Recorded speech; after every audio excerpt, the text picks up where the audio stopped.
வணக்கம், ஜெய்ஹிந்த். நேற்று முன்தினம் தர்மஸ்தலாவை பற்றி ஒரு மிகவும் கொடுமையான, அதாவது யாரும் கூற முடியாத ஒரு அருவருக்கத்தக்க, அதாவது நீங்காத கரை அப்படின்னு சொல்லுவாங்க. ஒரு முறை அந்த கரை பட்டுருச்சுன்னா அதை நீக்கிறது ரொம்ப கஷ்டம் அவங்க மனசில். அப்படிப்பட்ட ஒரு புகாரை யூடியூபர்ஸ் பதிவு பண்ணி அது ட்ரெண்ட் ஆகி தமிழ்நாட்டில் பார்த்தீங்கன்னா 8 லட்சம் பேர் பார்த்துருக்காங்க, 80 லட்சம் பேர் பார்த்துருக்காங்க.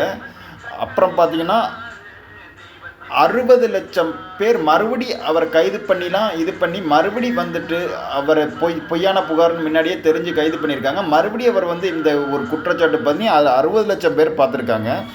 நேற்று கர்நாடக அந்த பெங்களூர் நீதிமன்றம் பார்த்தீங்கன்னா ஒரு இதற்கு சரியான முகாந்திரம் இல்லாமல் இது போன்று பதிவு பண்ணது மிகப்பெரிய தவறு, குற்றச்சாட்டு பண்ணது. எந்தவித முகாந்திரமும் இல்லை. இது மீது போலியான செய்திகள் பரப்பிய அந்த யூடியூப் பதிவுகள் 8800 பதிவுகளை நீக்க சொல்லி உத்தரவு போட்டாங்க. அதுக்கு இதை பற்றி விரிவாக காமோம் எப்படி இந்த திட்டம் நடந்தது அப்படின்னு சொல்லிட்டு குற்றச்சாட்டை வைத்தவன் அமீர் எம்டி என்பவன் அதாவது ஏஐ செயற்கை நுண்ணறிவு பொருத்திய ஒரு வீடியோவை வெளியிட்டு அதன் மூலம் போலி செய்தியை பரப்புவன். இவன் பிழைப்புக்காக 24 மணி நேரம் அந்த யூடியூப்பில் வேலை செய்பவர்கள். இவர்கள் பிழைப்பு தேடி ஒரு உழைத்து சம்பாதித்தால் நன்றாக இருந்திருக்கும். ஒரு அநியாயமாக ஒரு தர்மஸ்தலா மிகப்பெரிய சேவை பண்ணுற அந்த தர்மஸ்தலா மீது குற்றச்சாட்டு எழுப்பியிருக்கு. இவர் மிஷேல் பவுல் அப்படின்னு சொல்லுவாங்க. அந்த மிஷேல் பவுல் அப்படிங்கிறவங்க பாதி உண்மை சொல்லுவாங்க, அதுக்கடுத்து பொய்யான இதை பரப்புவாங்க. தங்களுடைய இதை நம்பின உடனே அதுக்கடுத்து அதை மூலிமா இன்னொருத்தரை பழிவாங்க நினைப்பாங்க, எப்படா வாய்ப்பு கிடைக்கிது அப்படிங்கிறது.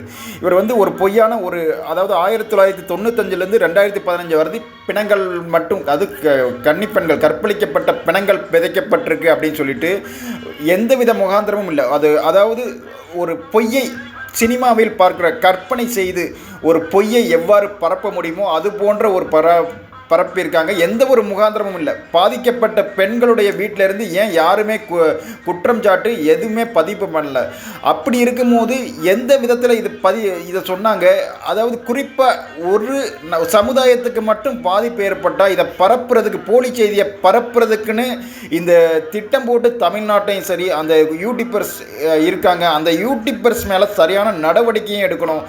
இது போன்ற போலி செய்திகளை பரப்பி ஒரு கண்ணியமான ஒரு தர்மஸ்தலா மீது சேவை பண்ணுறது இவங்க மீது பதிவு பண்ணியிருக்காங்க. இப்போ இவங்க என்னென்ன சேவை பண்ணியிருக்காங்க அப்படிங்கிறத பார்க்கலாம். இந்த தர்மஸ்தலா மீது நீங்களே புரிஞ்சுப்பீங்க.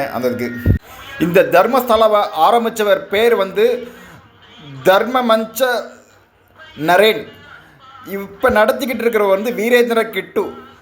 இவங்களுக்கெல்லாம் முன்னாடியே அந்த தர்மேந்திர மஞ்ச் நரேனுக்கு முன்னாடியே அவங்களுடைய அப்பா, அவங்களுடைய தாத்தா இவங்கெல்லாம் அந்த உதவி பண்ணிக்கிட்டு இருக்காங்க.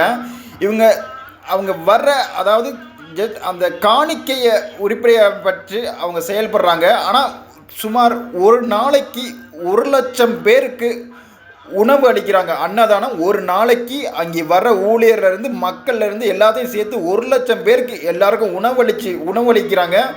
சுத்தமான முறையில் அந்த உணவு இருக்குது. அந்த உணவுக்கு, அதாவது 1 லட்சம் பேருக்கு உணவளிக்கிறது அந்த நேஷனல் ஜியோகிராஃபிக்ஸ்னு சொல்லுவாங்க. அதாவது சுத்தமாக இருக்கிறது, ஆசியாவிலே சுத்தமாக இருக்கிறது, அந்தளவுக்கு தூய்மையான உணவு வழங்குறது அப்படின்னு பார்த்தீங்கன்னா இந்த தர்மஸ்தலா இதை குறிப்பிட்டு அந்த சேனலில் நியூஸ் வந்திருக்கு. அதை பாருங்கள். அதுக்கடுத்து பார்த்தீங்கன்னா மருத்துவ சேவைகள் பண்ணுறாங்க. எஸ்பிஎம், அதாவது மருத்துவக் கல்லூரி படிப்பு, இந்த இதெல்லாம் பண்ணுறாங்க. அதுக்கடுத்து எஸ்டிஎம்னு சொல்லுவாங்க. அதாவது அந்த சிறு அதாவது அவங்களுக்கு வாழ்க்கை அதாவது நம்பிக்கை கொடுத்துறது.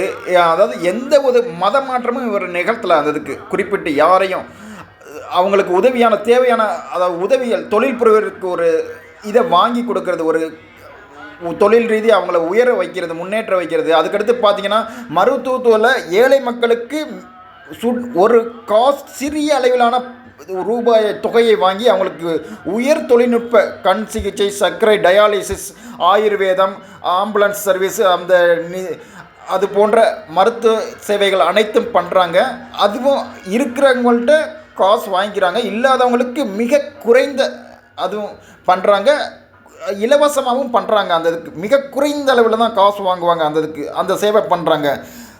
முதலாவதாக உலகத்திலே தலை சிறந்த சாப்பாடு, ஆசியாவிலே சுத்தமான சாப்பாடு, 1,00,000 பேருக்கு நீ நேஷனல் ஜியோகிராஃபிஸ் சேனலை பாருங்கள். முதலாவதாக இடம் பிடிச்சிருக்கு. அதுக்கடுத்து பார்த்திங்கன்னா இலவச மருத்துவம், கண், பல், சர்க்கரை, மல்டி ஸ்பெஷாலிட்டி ஹாஸ்பிட்டலில், அதாவது மருத்துவம் சார்ந்த ஆய்வுகள் அதுக்கும் ஒதுக்குறாங்க. இந்த ஏழைகளுக்கு முழுவதும் ஃப்ரீ. காசு இருக்கிறவங்கள்ட்ட கொஞ்சம் வாங்கிக்கிறாங்க, நல்ல காசு உள்ளவங்கள்ட்ட காசு வாங்கிக்கிறாங்க. அப்புறம்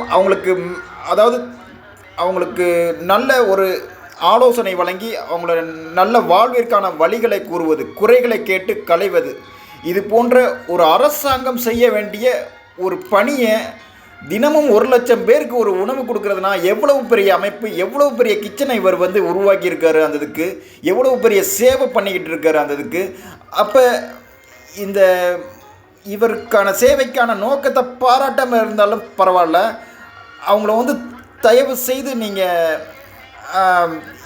இது போன்று உங்களுடைய கீழ்த்தரமான புத்தினால் இந்த சேவையை கொச்சப்படுத்தாதீங்க.